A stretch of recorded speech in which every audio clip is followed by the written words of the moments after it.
My name is Ruchir Bakshi. I am working with the American Diversity Group to provide some assistance in the mental behavioral health arena to the people who come here for various other services that the American Diversity Group provides. I thank Mr. Modi for arranging for this opportunity for us. And a little bit about myself, I'm an immigrant myself, and I was a soldier in the US Army, and I was deployed to different war zones in Afghanistan and Iraq. And so as a result of those deployments, I became aware of mental health concerns that I had for myself. And come to find out, I was diagnosed with post-traumatic stress disorder, PTSD as it's known, and I'm under treatment for that myself. And I realized two things as I, started to take the treatment and get more knowledgeable about the issues, that people in the Indian community culture. I'm from India myself originally. Indian community, South Asian traditional cultures, they don't like to talk about mental health problems. If their family has, someone in their family has mental health concerns, then they're, told to not bring them up. Don't let anybody know. There are social issues like what will other people think. Some people think that mental health concerns are only things that happen to crazy people, and it happens to everybody. In my case, it was post-traumatic stress disorder caused by war. In other cases, it could be you could just be going down the street and you saw a really bad accident happen. Somebody in your family fell ill, or God forbid, passed away from COVID or other serious illness. Or maybe you're a student who is really under great stress consistently for some time to get good grades, to find the best college possible for admissions. And all those things have a tendency to add to your stress burden, and sometimes that evolves into a disorder or a mental health condition that needs to be addressed. It doesn't happen every time, it doesn't happen to everybody, but there are people who do experience this. So from that goal, and as somebody who's going through the struggle myself, it became important to me to let people know in my community through American Diversity Group that it is okay to seek help for mental health. It is not shameful. It is not a bad thing. It is a great positive that can help your family deal with any issues that are ongoing.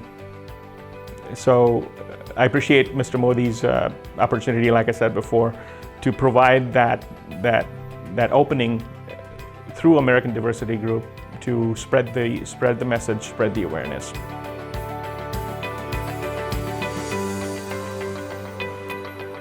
I moved to the US back in 1992, around that time period, and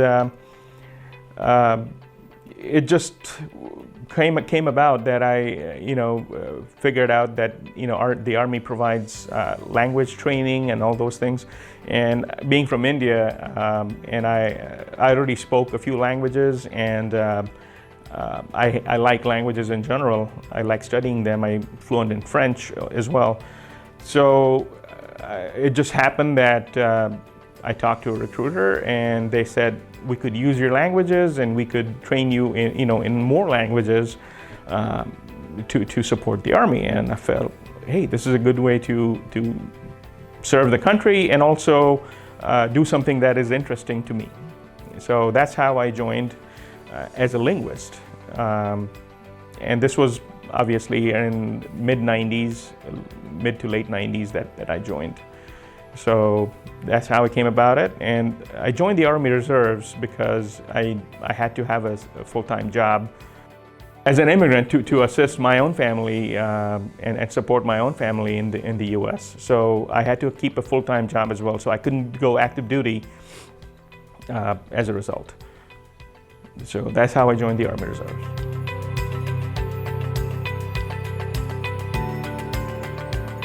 PTSD has, unfortunately, it doesn't have a specific set of symptoms, but they could range from just being extremely stressed about where you are, keep noticing things that would trigger you to react in some way. PTSD is caused by the constant need to be in the fight or flight response mode. Your brain has a fight or flight is basic human instinct, that if you see something bad happening, do you have the opportunity to fight it, or do you have the opportunity to run away from it?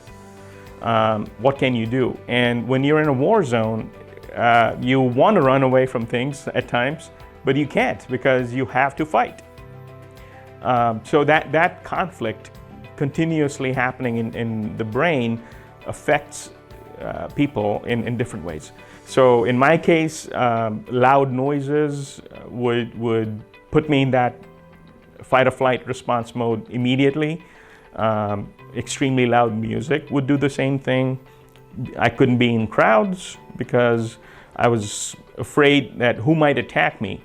I was not looking for, maybe in a movie theater, I wasn't concentrating on the movie. I was thinking, who's going to attack me? Where can I escape from? Where's the door? Where am I situated? And so I'm thinking 100 different things just because I went to see a movie and I can't enjoy the movie anymore because I'm distracted. And then there's also anger that comes up for no apparent reason. Your family could be just doing its normal thing. Your kids are running around being noisy, they're playing, and then you get triggered because of the noise. And all of a sudden you're yelling at your kids and you're getting angry at the family, and they don't know what's happening. What happened that I got so angry all of a sudden? So there are many, many different ways that this PTSD plays out. Basically uncontrolled stress and unaddressed stress reactions. They don't do anything good for anyone, either the sufferer or his family. So that needs to be something that we can correct using therapy, going to peer support, or if needed, as in my case it was, to take medicine to help counter that, calm me down. Yeah.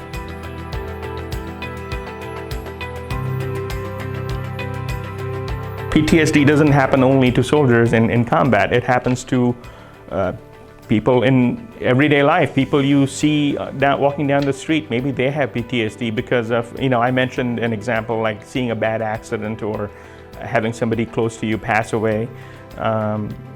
Those are all stressful situations. And then when you talk about domestic violence or sexual abuse or rape or those kind of incidents where people undergo very traumatic experiences, maybe in college, maybe at home, God forbid.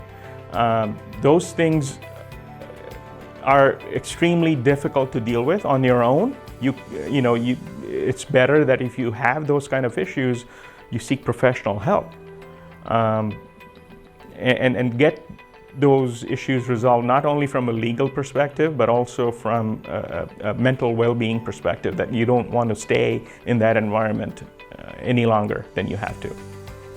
Yeah, you're becoming dysfunctional. You're maybe caught up in you're building a shell around yourself to protect you and your feelings and your emotions from outside stresses that you're feeling.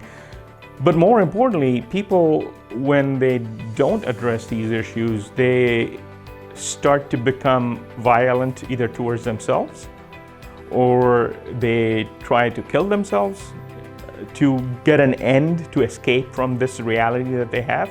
I've lost quite a few colleagues and friends myself to PTSD, to suicide. And I've been to way too many funerals that didn't need to happen.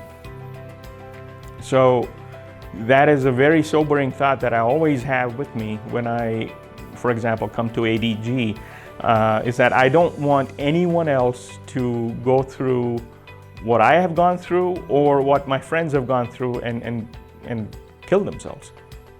So that is the point, that is the perspective that I bring, that seek help somewhere if you feel like your family won't let you, or other conditions prevent you from going to a doctor. Maybe come to a clinic like this, the American Diversity Group. Nobody knows it's necessarily a medical place, right? You can talk to somebody here, you can get help, you can start the process of healing with us, and then we can direct you to wherever you need to go in order to make sure that you're not alone and you're taken care of, and your medical condition, either physically or mentally, is addressed in some way, shape, or form. PTSD, for example, doesn't affect just the person who is suffering from PTSD, but their families as well.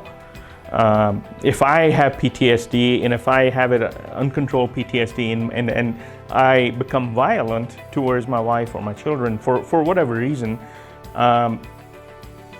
that is something that needs to be addressed immediately. Call 911.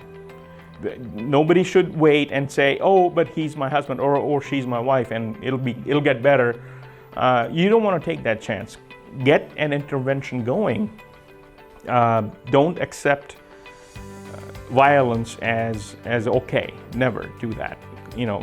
Get some kind of professional intervention. Seek help. Calling the cops doesn't always mean that everything is going to go haywire and the person will go to jail and that's the end of everything. No, it is just the first step to get that help. And maybe in your case, it has to be by calling cops. That's okay.